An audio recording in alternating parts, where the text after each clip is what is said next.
రవాణా మరియు బీసీ సంక్షేమ శాఖ మంత్రి గారు సిరిసిల్ల పట్టణంలో కార్యకర్తల సమావేశం నిర్వహించారు.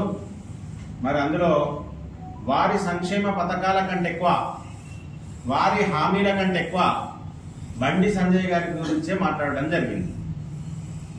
పొన్నం ప్రభాకర్ గారు ఏమన్నారంటే, బండి సంజయ్ కుమార్ గారు మీరు ప్రసాదం స్కీమ్ కింద వేములవాడ టెంపుల్ కానీ, కొండగట్టు టెంపుల్ కానీ, కాళేశ్వరం టెంపుల్ కానీ ఎందుకు నిధులు తేలేకపోయిందని అడిగింది.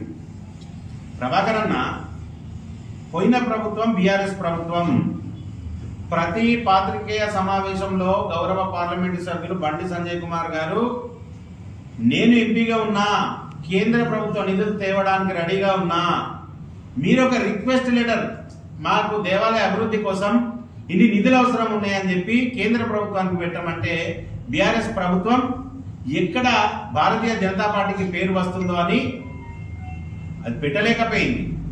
ఈరోజు మీరు రేవంత్ రెడ్డి గారు పోతున్నారు కదా అభివృద్ధి పనికి పైసలు కావాలని, అట్లా పోతే ఈ పార్టీకి ప్రసాదం స్కీమ్ వచ్చేది. మరి దానిలో వైఫల్యం ఎవరిదన్నది ప్రభాకర్ గారు గుర్తించాలి. ఇక పొన్నం ప్రభాకర్ గారు ఏమన్నారంటే, పోయినసారి ఏదో ముఖ్యమంత్రి గారు హిందుగాన్లు బొందుగాన్లు అని ఒక మాట అనబట్టి దాంతో సెంటిమెంట్ పండించి బండి సంజయ్ కుమార్ గెలిచారంటారు. ప్రభాకర్ అన్న, పోయినసారి కూడా కాదు, ఈసారి కూడా ఏదైతే హిందుగాళ్ళు బొందుగాళ్ళ మీద తెలంగాణ ప్రజలు కరీంనగర్ లో ఎలాంటి తీర్పునిచ్చిర్రో, అయోధ్య రాముని అక్షంతలను ఏదైతే మీరు రేషన్ బియ్యం అన్నారు దాన్ని కూడా కరీంనగర్ పార్లమెంట్ ప్రజలు గుర్తుంచుకున్నారు. అదే తీర్పును మళ్ళీ దీని మీద కూడా ఇస్తారని చెప్పి పత్రికాముఖంగా మీకు తెలియజేస్తున్నాం.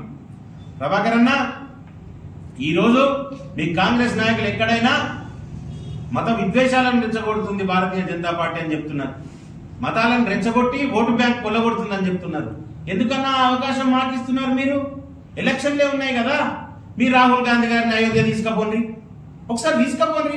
ఏమన్నా గేట్లు పెట్టిందా? రాకుండా మీరు పోండి, మీరు రేవంత్ రెడ్డి గారు పోండి. రామాలయంకు రాకుండా ఆపుతుండ్రా మిమ్మల్ని ఏమన్నా?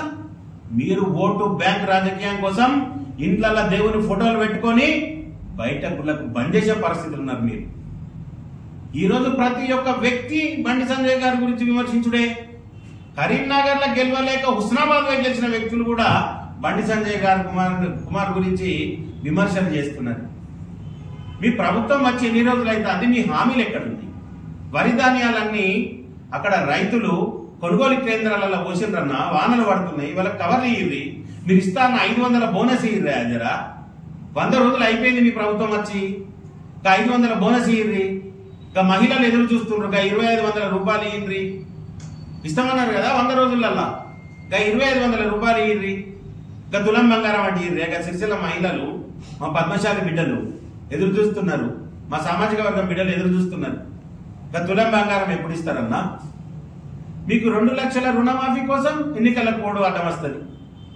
2,70,000 రూపాయల పద్మశాలికి ఇచ్చే నిధుల కోసం ఇన్స్టాల్మెంట్లు కావాలి, 50 కోట్లు 50 కోట్లు 50 కోట్లు. ఇదంతా ఓటు బ్యాంక్ రాజకీయం కోసం పని చేసి ప్రజల మధ్యన బండి సంజయ్ కుమార్ గారిని విమర్శించిన పద్ధతి కాదు.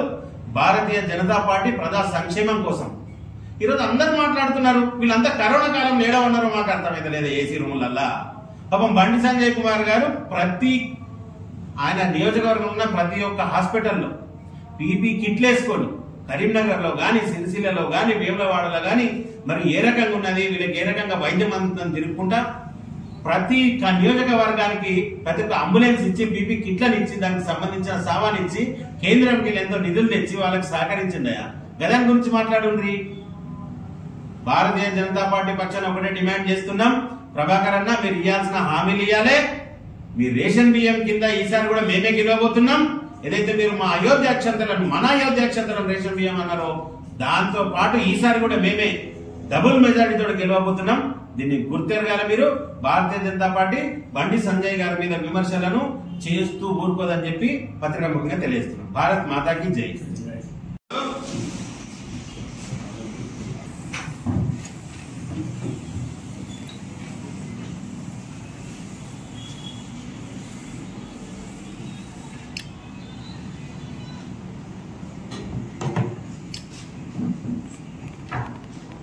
వచ్చినావా?